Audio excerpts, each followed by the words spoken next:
Good morning. Welcome to Cultivating a Love of Agriculture in a STEM/elementary classroom. Thank you, Moore County, for inviting me to present at today's Building Engineers Conference. I'm so thrilled to be here sharing some of my favorite K-5 agriculture lessons and activities with you all. Let me start by introducing myself. My name is Heather Russell, and I'm a K-5 STEM resource teacher. My role at the school is very similar to other specialties like art, music, and PE. I see students once a week for about 45 minutes. By the end of each week, I will have seen all 700 students in my school, which I absolutely love. Due to the short time frame each week, our design challenges can last up to a week to almost a month to complete. When I was a classroom teacher integrating engineering into my lessons, my challenges would only last maybe about a week to a week and a half, just depending on how much time I set aside for the building. So depending on what your role is at your school, these lessons I teach you today will be very easily adaptable to whatever role you have, whether you are a specialty teacher or a classroom teacher. Below, you will see my contact information. My email is heather_russell@ccpsnet.net, and you can also find me on Twitter @tribe_engineers. Please reach out at any time. I love to collaborate and share ideas and just network with tons of teachers from all over. So there are many different versions to the engineering design process. Our county just recently moved to using NASA's engineering design model. This model will allow students to go through each step of the process, but they will also use the same model as they enter middle and high school and as they pursue other STEAM-related courses. So we start by defining the problem. We brainstorm what possible solutions there could be.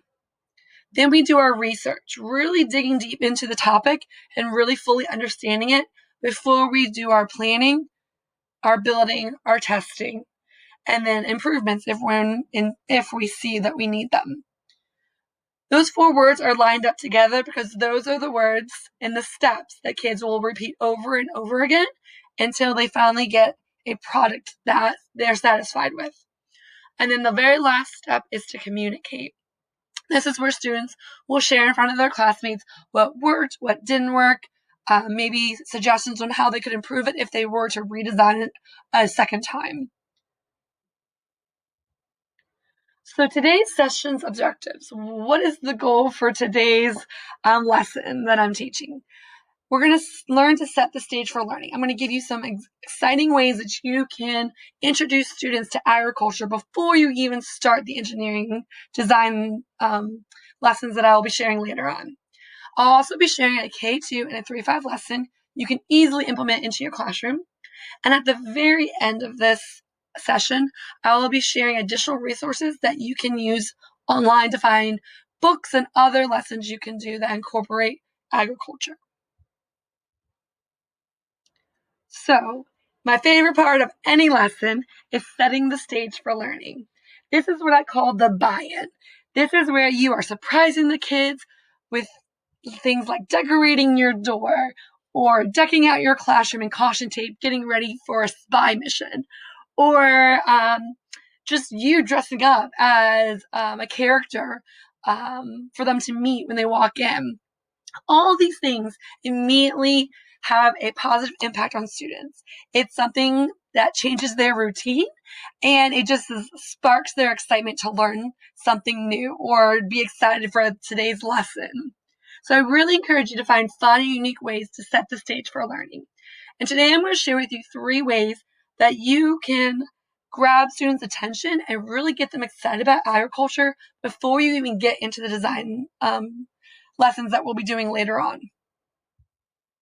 So one way that you can go ahead and grab students' attention is by creating a school garden. So looking around your school and utilizing extra space that's not being used.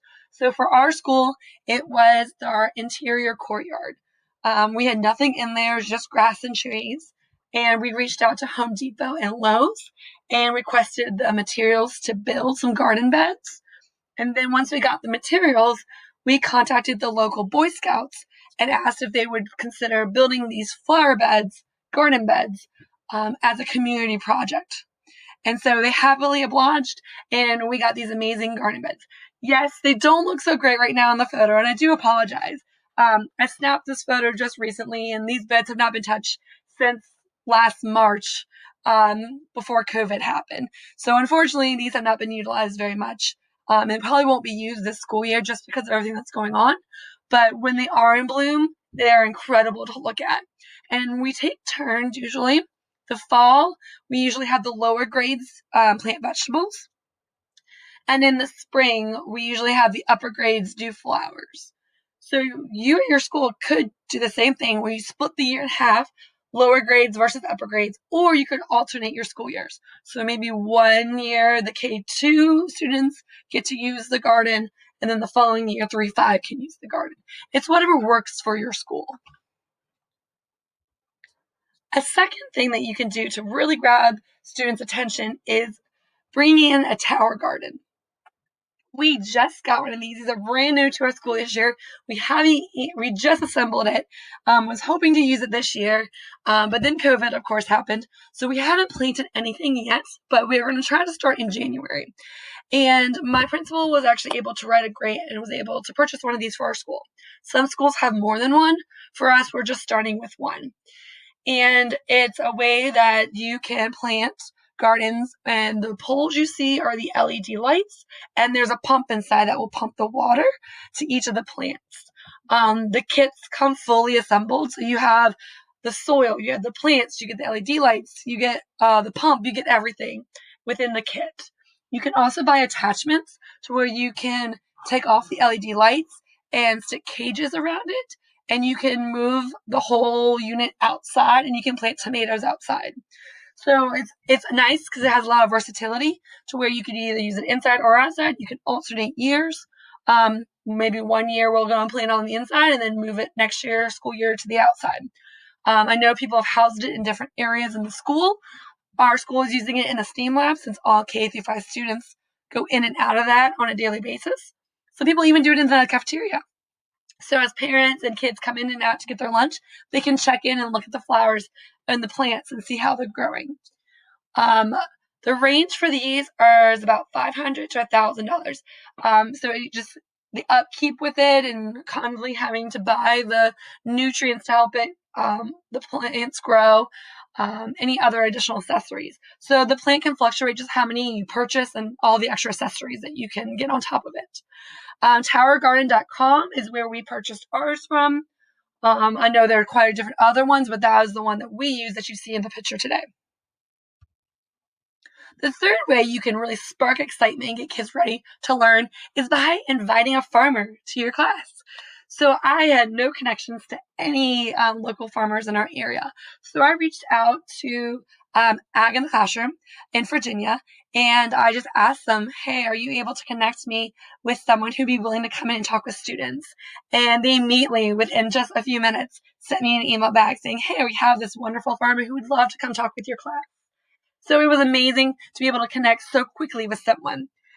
Unfortunately, he was supposed to come back in March before COVID, and we had to cancel because school was canceled.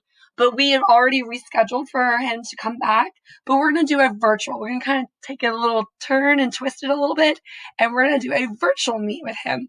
And we were hoping that even him having to take the computer route and actually give us a tour of the farm would be a lot of fun for kids to see, and he can actually show them the technology that he's using currently on the farm. So what a great way to reach out to the community and bring in guest speakers. Is a great way to spark that excitement and get kids excited for the lesson. So once you set the stage, and let's say that usually maybe about a week or two before you introduce these engineering design challenges. So our first challenge we're going to be talking about is called Protecting Our Farms. It's a crop conservation barrier. And this one is designed for students in K through second grade.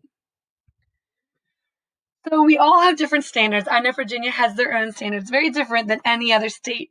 So just kind of pulled out the key words. So then maybe you can find how it will relate to your state standards, or if you use Common Core. So the goal for this lesson for standards is looking at how farming is important for our economy. We're looking at specialization, human capital resources, goods and services, opportunity cost. And one of the biggest things they are doing in this lesson, which is one of my favorite aspects of it, is bartering.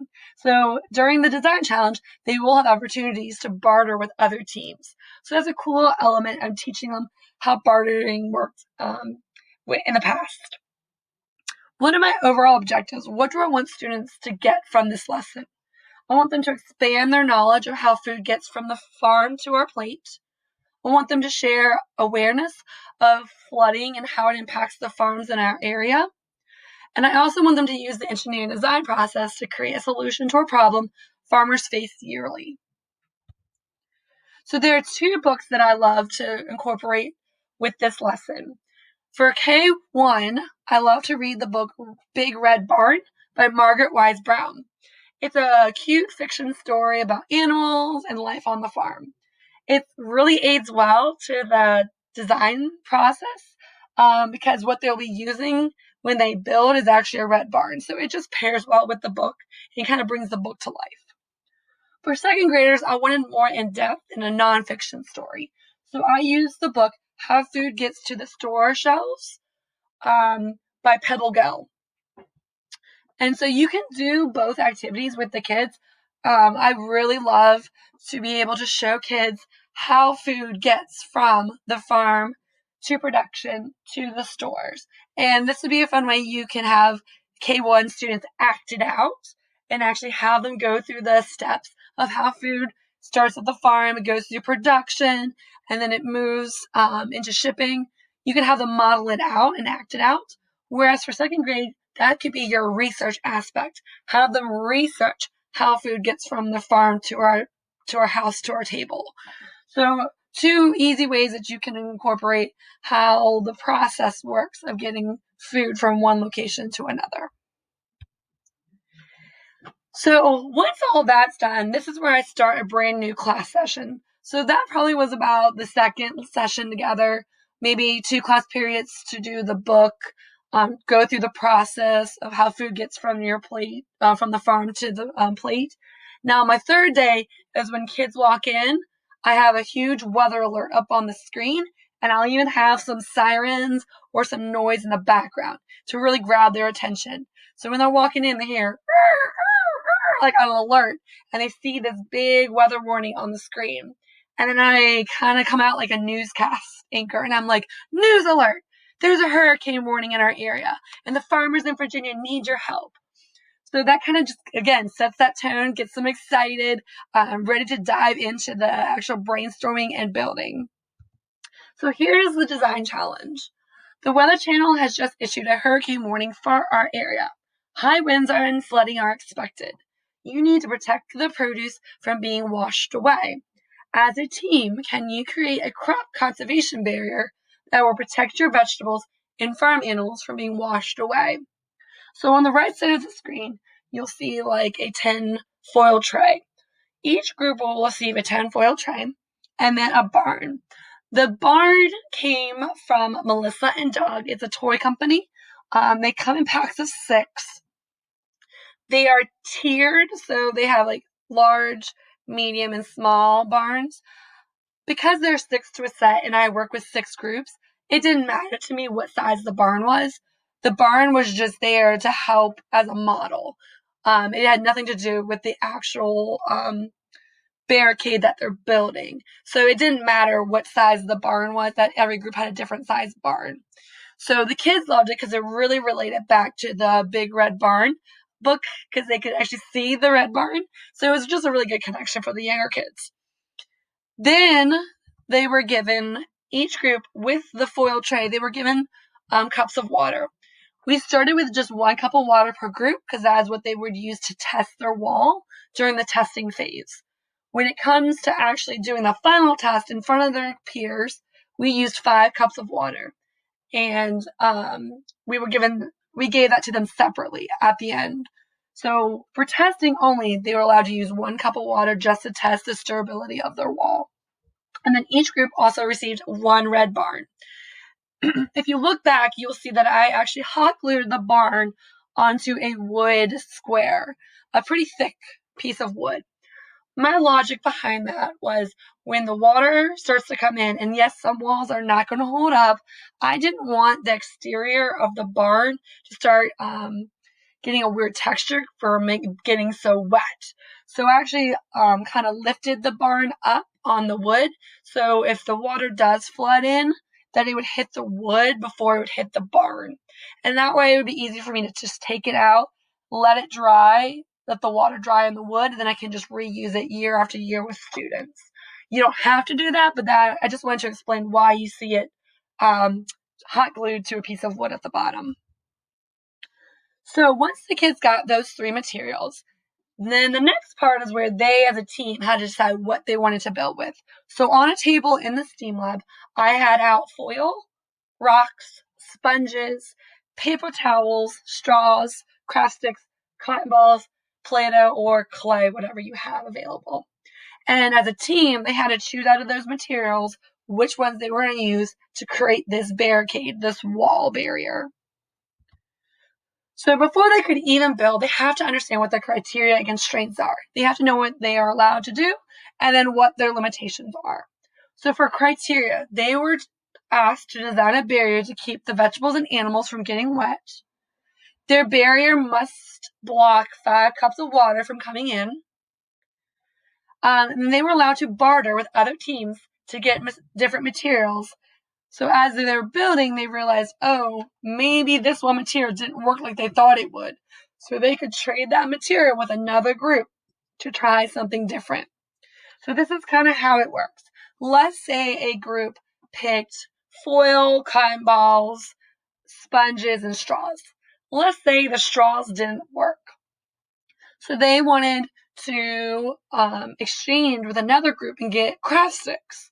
So if the other group agreed, then they would barter and they would switch materials. So then the new group would take the craft sticks and the other group would take the straws. Well, you can barter as many times as you want, but you can only have 4 materials that you're building with. I gave students an unlimited amount of how much they want to use of each of those materials, but you could also incorporate allowance in there.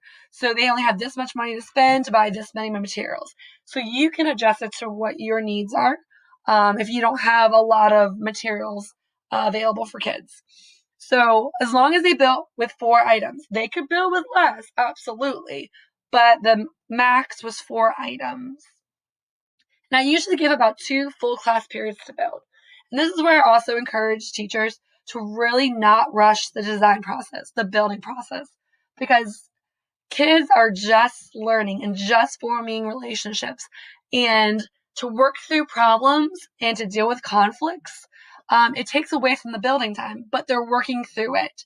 So yeah, they might not have got a lot built in that first class session, but they were working through the problems and kind of coming up with solutions. So I encourage you just to check in with your groups and say, okay, how are we doing? Do we need 2 more days? Do we need 1 more day? Do we just need 30 minutes? Just keep checking in because you don't want to rush them through a process when they're really working on teamwork and really building that collaboration aspect. So just check in and just see, so you can add or take away days just based on the needs of your students. So here are some student examples. On the left, the group used rocks.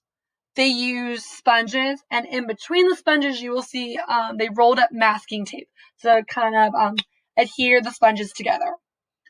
Good design, great idea. They thought the water would trap into the rocks and the water would trap into the sponges. When they went to test it, 1 cup of water was fine, but when we went in to do 5 cups of water, they did not take into account that in between those sponges, there are cracks. The sponges aren't whole, so there are little openings in between each of those sponges, and water leaked through in the middle. So they had to realize, oh, we need to seal this a little bit better because the water was still able to leak through. On the right side, this group did masking tape, foil, cotton balls, and popsicle sticks. Now, yes, you cannot see the popsicle sticks and the foil because they are wrapped, popsicle sticks and cotton balls because they are wrapped inside the foil. This group used those materials to add stability to the wall. So they're wrapped up and rolled inside, and then they placed it inside. When we went to do our first initial test with the 1 cup of water, they realized that there was a gap between the bottom of the foil wall and to the foil tray. So what they had to do was use masking tape as a sealant, and they had to seal up the bottom on both sides and on the side so that water would not leak under the barricade to get through. So something that they learned after testing was a great observation by the team, and then they just brainstormed a solution to how to keep the water from leaking under the wall. So my next project revolves around 3 through 5 students, 3rd grade through 5th, called Next Generation of Living on the Farm. This project idea originally came from when I reached out to Ag in the classroom through Virginia. When I asked them to introduce me to a farmer that would come to my classroom, I also asked them in an email, what are some issues, what are some problems that our farmers are facing? Because I really had no prior knowledge of anything to do with the farm. So they sent me this huge bulletin list of issues that our farmers are currently facing. And as I read through the list, one of them stood out to me because it was something I was really passionate about with incorporating in an elementary school setting. So I'll talk about more in just a second of how I wanted this lesson to incorporate another dream of mine. So again, looking at the standards and objectives. So for standards for this one, I really hone in on opportunity cost, because this is a lesson where we're really going to talk about the technology, the new technology found on farms. So looking at, okay, farms have this right now. If they want to move into more of a technology-driven manufacturing facility, what do they have to give up to be able to afford those brand new robotics and technology? So really diving into opportunity costs for this lesson. My objectives. What are my overall objectives? So introducing basic scale modeling. So this has been my dream for some time now, is teaching kids scale modeling. And I'm not teaching it to the level of a high school teacher would teach it. I'm just teaching them what scale modeling is and how engineers use it. So just the very bare bones of what it is. I really wanted to do this because when I was watching my students create like tree houses and create their models of like a future school, I saw them really paying attention to detail. Like the littlest things, I was incredibly amazed. It's like looking at a dollhouse, looking at all the fine details they were putting into their projects. And I'm like, this is such an excellent opportunity to bring in scale modeling, because that's what scale modeling is all about. So I was excited to create this lesson and now incorporate scale modeling for our elementary school students. Along with that, we're going to explore advances in technology in the farming industry, and we're going to look at a real-world problem that's currently impacting our farmers in the state of Virginia. So for this lesson, I always start off with, what do we know about farms? Some of our students live on farms, some of them live near farms, some of them never even been to a farm before. So it's great to build up that prior knowledge and see what kids already know. Then I also ask them, what challenges are facing farms today? So what on a normal basis would be facing some problems, but then also with COVID, how has COVID affected our farms? How has that impacted production? So being able to look at both ends and figure out what's really happening and how the economy and everything's impacting our local farms. So instead of a book introduction for this lesson, I found a wonderful video on YouTube. The title of the video is called "The Farming Robots of Tomorrow Are Here Today." And it's about a 9-minute video, and it actually goes through and shows students all the new advances of robotics on the farm. So looking at drones, watering flowers, taking measurements of soil, all really, really cool aspects that I personally had never seen before. And I know it will excite the students as well to see robots in action on a farm. So I highly encourage you to check this video out and use it with your students. I even have my students write down things that they found that were cool. What kind of robots did they see in the video that really excited them and and spark their interest. And then later they could possibly use those in their designs when they build their scale model.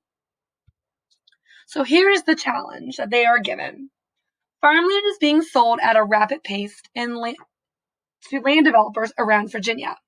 We're in desperate need of more food production, but the loss of farmland is making it impossible to keep up with the high demands of food.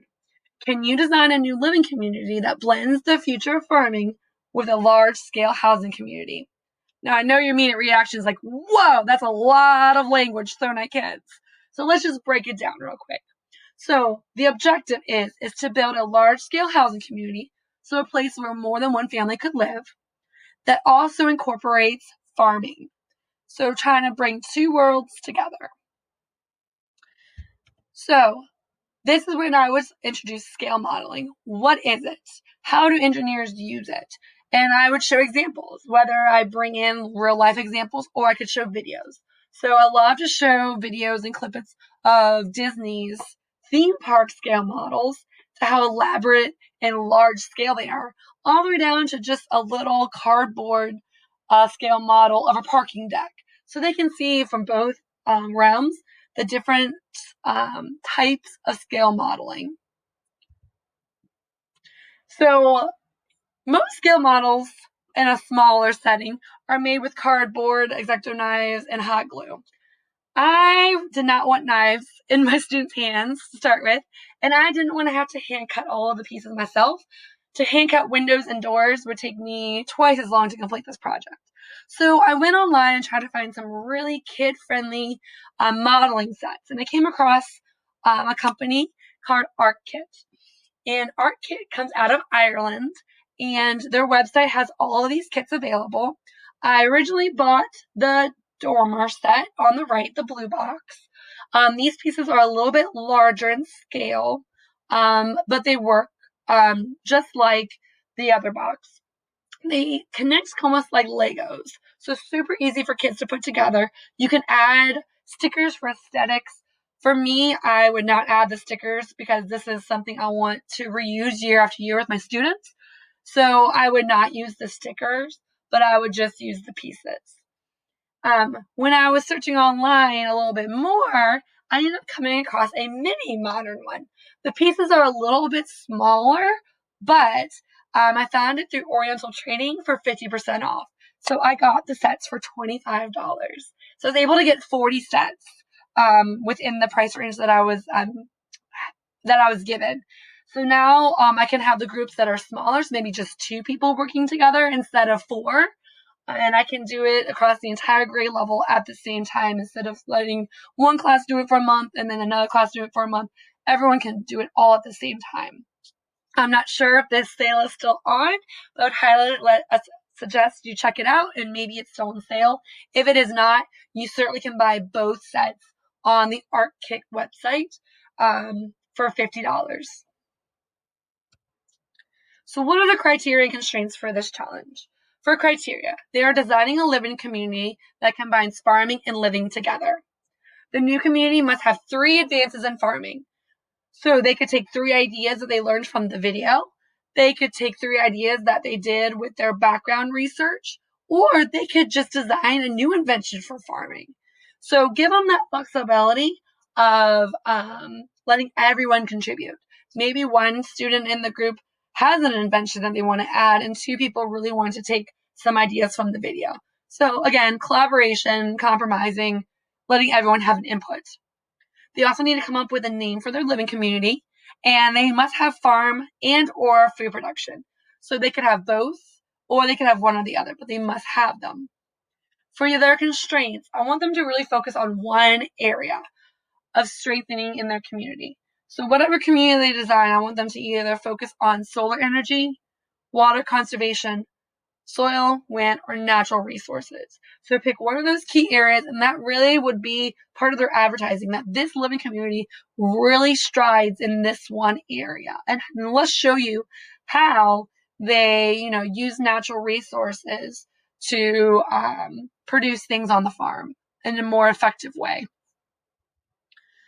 So when it comes to the research part, before they start to build, I give them a list of things that they could dive into and learn a little bit more about. They do hit on most of these topics in that 9-minute video, but it's also a great way for them to add in that research component.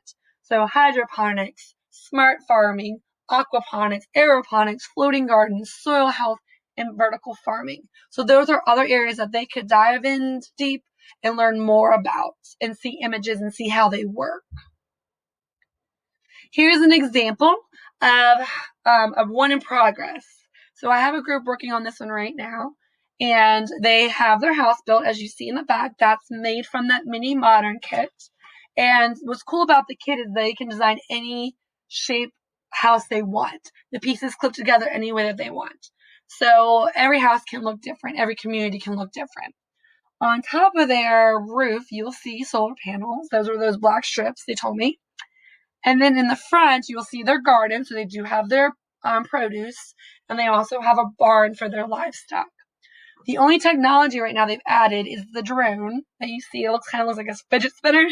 That is a drone that will water and take measurements of the produce in the field. So they're still going to add some water elements and other things to this board, but they're not done yet. I gave each kid a half of a poster board, the really sturdy styrofoam ones. And when everything is hot glued but the house. So when it's time at the end of each class to move and put it away, I just pick up the entire board. Everything's already attached to the board. It's just easy for me to store than having 7 Ziploc bags of all their different materials. So the boards are kind of like their base to build on. So I'll just store those, bring the boards back out, and just go back and forth until the projects are done. And then they're easy also to display in the middle of the school, in the lobby of the school, or bring them to a library and present them. So lots of versatility on how you can move them around. So here are some online resources I found that really helps me with creating lots of fun, hands-on agricultural lessons in the classroom. Virginia Ag in the Classroom is the one I used to come up with a lot of my ideas and to reach out to them to get resources and references. Agriculture in the Classroom is another resource. That's just the overall Ag in the Classroom organization. They're full of lesson plans and books you can use, and even the American Farm Bureau Foundation for Agriculture. They have summer camp opportunities you can talk to students about. There's grant opportunities, lots of cool ways that you can find resources there. My contact information is again on the side. Feel free to reach out to me at any time. I'm happy to hear from you, happy to collaborate and share anything that you would need. Please don't forget, at the very bottom of the screen, you see a bit.ly link. That bit.ly link, we need you to complete by November 30th to receive your certificate for participating in today's conference. It has been a pleasure sharing some fun hands-on activities with you. I hope you enjoyed it. I hope you're able to bring stuff back to your students and really make this school year awesome with hands-on engaging agriculture lessons. Keep on engineering, have fun, and I hope to hear from you soon.